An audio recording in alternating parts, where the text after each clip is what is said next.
ஸ்ரீ குருபியோ நமக. குருவார பிரதோஷம் குறைகளை போக்கும். இன்று குருவாரத்தில் பிரதோஷமும் மாத சிவராத்திரியும் இணைந்துள்ளது மிக மிக விசேஷம். அத்துடன் பங்குனி மாத சிவராத்திரி தேவர்கள் கடைபிடித்த சிவராத்திரி என்றும் சொல்லப்படுகிறது. இந்த நன்னாளில் விரதம் இருப்பதும் சிவாலய தரிசனம் செய்வதும் சிவநாமங்களை சொல்லி வழிபடுவதும் உயரிய பலன்களை தரும். அவரவர் கஷ்டங்கள் தோஷங்கள் பிணிகள் விலகச் செய்யும். நாம் நம சிவாய நம சிவாய என்று 108 முறை உச்சரித்து நமது பாபங்கள் அழியும் வகையில் ஆதிசங்கர பகவத் 27 நட்சத்திரங்களுக்கும் 27 ஸ்லோகங்களாக சிவ பஞ்சாட்சர நட்சத்திரமாலா ஸ்லோகத்தை அருளியுள்ளார். அற்புதமான இந்த ஸ்லோகத்தை பக்தி ஸ்ரத்தையுடன் இந்த நன்னாளில் சொல்வதால் சகல கிரக தோஷங்களும் விலகும், தீராத கஷ்டங்கள் பிணிகள் தீரும், சிவனருளால் எண்ணிய காரியம் நிறைவேறும், சகல சௌபாகியங்களையும் தரக்கூடியது. நம்ம ஸ்லோகத்தை பார்க்கலாம். சிவ பஞ்சாட்சர நட்சத்திரமாலா ஸ்தோத்திரம். நம சிவாய நம சிவாய நம சிவாய நம சிவாய நம சிவாய நம சிவாய நம சிவாய நம சிவாய நம சிவாய நம சிவாய நம சிவாய நம சிவாய நம சிவாய நம சிவாய நம சிவாய நம சிவாய ஸ்ரீமதாத்மனே குணைக சிந்தவே நம சிவாய தாமலேஷ தூத கோக பந்தவே நம சிவாய நாமசேஷிதான மத்பவாந்தவே நம சிவாய பாமரேதர பிரதான பந்தவே நம சிவாய காலபீத விப்ரபால பாலதே நம சிவாய சூலபின்ன துஷ்ட தக்ஷ பாலதே நம சிவாய மூல காரணாய கால காலதே நம சிவாய பாலயாதுநாதயால வாலதே நம சிவாய इष्टवस्तु मुख्यदान हेतवे नमः शिवाय दुष्टदैत्यवंशधूमकेतवे नमः शिवाय सृष्टिरक्षणाय धर्मसेतवे नमः शिवाय अष्टमूर्तये वृषेन्द्रकेतवे नमः शिवाय आपदात्रिभेदटङ्कहस्तते नमः शिवाय पापहारि दिव्यसिन्धुमस्तते नमः शिवाय पापदारिणे लसन्नमस्तते नमः शिवाय शापदोषखण्डन प्रशस्तते नमः शिवाय व्योमकेश दिव्य भव्य रूपते नमः शिवाय हेममेदिनीधरेन्द्र चापते नमः शिवाय नाम मात्र दग्ध सर्व पापते नमः शिवाय कामनैकतान हृद्दुरापते नमः शिवाय ब्रह्ममस्तकावली निबद्धते नमः शिवाय जिह्मगेन्द्र कुण्डल प्रसिद्धते नमः शिवाय ब्रह्मणे प्रणीत वेद पद्धते नमः शिवाय जिह्मकाल देह दत्त पद्धते नमः शिवाय कामनाशनाय शुद्ध कर्मणे नमः शिवाय सामगान जायमान शर्मणे नमः शिवाय हेमकान्ति चाकचक्यवर्मणे नमः शिवाय सामजासुराङ्गलब्धचर्मणे नमः शिवाय जन्म मृत्यु घोर दुःखहारिणे नमः शिवाय चिन्मयैकरूपदेहधारिणे नमः शिवाय मन्मनोरथावपूर्तिकारिणे नमः शिवाय सन्मनोगताय कामवैरिणे नमः शिवाय यक्षराजबन्धवे दयाळवे नमः शिवाय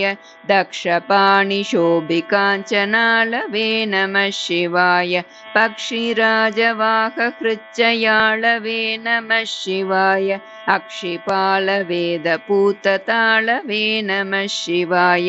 दक्षहस्तनिष्ठजातवेदसे नमः शिवाय अक्षरात्मने नमद्भिडौजसे नमः शिवाय दीक्षितप्रकाशितात्मतेजसे नमः शिवाय उक्षराजवाहते सताङ्गते नमः शिवाय राजताचलेन्द्रसानुवासिने नमः शिवाय राजमान नित्यमन्दहासिने नमः शिवाय राजकोरकावतंसभासिने नमः शिवाय राजराजमित्रताप्रकाशिने नमः शिवाय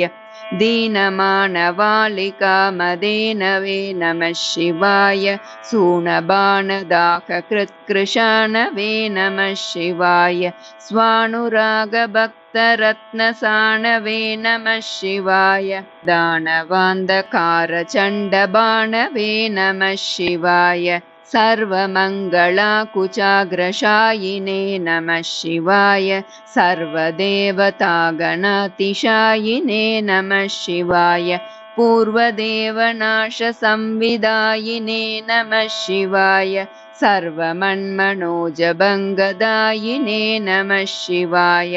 स्तोकभक्तितोऽपि भक्तपोषिणे नमः शिवाय माकरन्दसारवर्षिभाषिणे नमः शिवाय एकबिल्वदानतोऽपि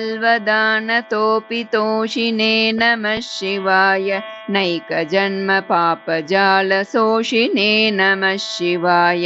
सर्वजीवरक्षणैकशीलिने नमः शिवाय पार्वतीप्रियाय भक्तपालिने नमः शिवाय दुर्विदग्धदैत्यसैन्यधारिणे नमः शिवाय शर्वरीशधारिणे कपालिने नमः शिवाय पाहि मामुमामनोज्ञदेहते नमः शिवाय देहि मे वरं सिताद्रिगेहते नमः शिवाय मोहितर्षिकामिनी समूहते नमः शिवाय स्वेहिते प्रसन्नकामदोहते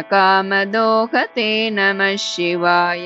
मङ्गलप्रदाय गोतुरङ्गते नमः शिवाय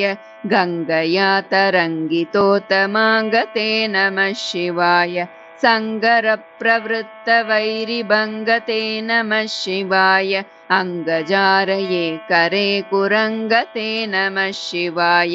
ईहितक्षणप्रदानहेतवे नमः शिवाय आहिताग्निपालकोक्षकेतवे नमः शिवाय देहकान्तिदूतरौप्यदातवे नमः शिवाय गेहदुःखपुञ्जधूमकेतवे नमः शिवाय त्र्यक्षदीनसत्कृपाकटाक्षते नमः शिवाय दक्षसप्ततन्तुनाशदक्षते नमः शिवाय ऋक्षराजभानुपावकाक्षते नमः शिवाय रक्ष मां प्रपन्नमात्र रक्षते नमः शिवाय न्यङ्कुपाणये शिवं करायते नमः शिवाय सङ्कटाब्धितीर्णकिङ्करायते नमः शिवाय कङ्कभीषिताभयङ्करायते नमः शिवाय पङ्कजाननाय शङ्करायते नमः शिवाय कर्मपाशनाशनीलकण्ठते नमः शिवाय शर्मदाय नर्यभस्मकण्ठते नमः शिवाय निर्ममर्षिसेवितोपकण्ठते नमः शिवाय कुर्महेन तीर्णमद्विकुण्ठते नमः शिवाय विष्टपादिपायनम्रविष्णवे नमः शिवाय शिष्टविप्रहृद्गुहाचरिष्णवे नमः शिवाय इष्टवस्तुनित्यतुष्टजिष्णवे नमः शिवाय कष्टनाशनाय लोकजिष्णवे नमः शिवाय अप्रमेय दिव्यसुप्रभावते नमः शिवाय सत्प्रपन्नरक्षणस्वभावते नमः शिवाय स्वप्रकाशनिस्तुलानुभावते नमः शिवाय विप्रडिम्बदर्शितार्द्रभावते नमः शिवाय सेवकाय मे मृडप्रसीदते नमः शिवाय भावलभ्यतावकप्रसादते नमः शिवाय पावकाक्षदेव पूज्यपादते नमः शिवाय तावकाङ्घ्रिभक्तदत्तमोदते नमः शिवाय भुक्तिमुक्तिदिव्यभोगदायिने नमः शिवाय शक्तिकल्पितप्रपञ्चभागिने नमः शिवाय भक्तसङ्कटापहारयोगिने नमः शिवाय युक्तसन्मनः सरोजयोगिने नमः शिवाय अन्तकान्तकाय पापहारिणे नमः शिवाय शान्तमाय दन्तिचर्मधारिणे नमः शिवाय सन्तताश्रितव्यताविदारिणे नमः शिवाय जन्तुजातनित्यसौख्यकारिणे नमः शिवाय शूलिने नमो नमः कपालिने नमः शिवाय पालिने विरिञ्चितुण्डमालिने नमः शिवाय लीलिने विशेषरुण्डमालिने नमः शिवाय शीलिने नमः प्रपुण्यशालिने नमः शिवाय शिवपञ्चाक्षरमुद्रां चतुष्पदोल्लासपद्यमणिघटितां नक्षत्रमालिकामिह दददुपकण्ठं नरो भवेत् सोमः इति श्रीमत्परमहंसपरिव्राजकाचार्यस्य श्रीगोविन्दभगवत्पूज्यपादशिष्यस्य श्रीमच्छङ्करभगवतः कृतौ शिवपञ्चाक्षरनक्षत्रमालास्तोत्रं सम्पूर्णम्। श्रीगुरुभ्यो नमः।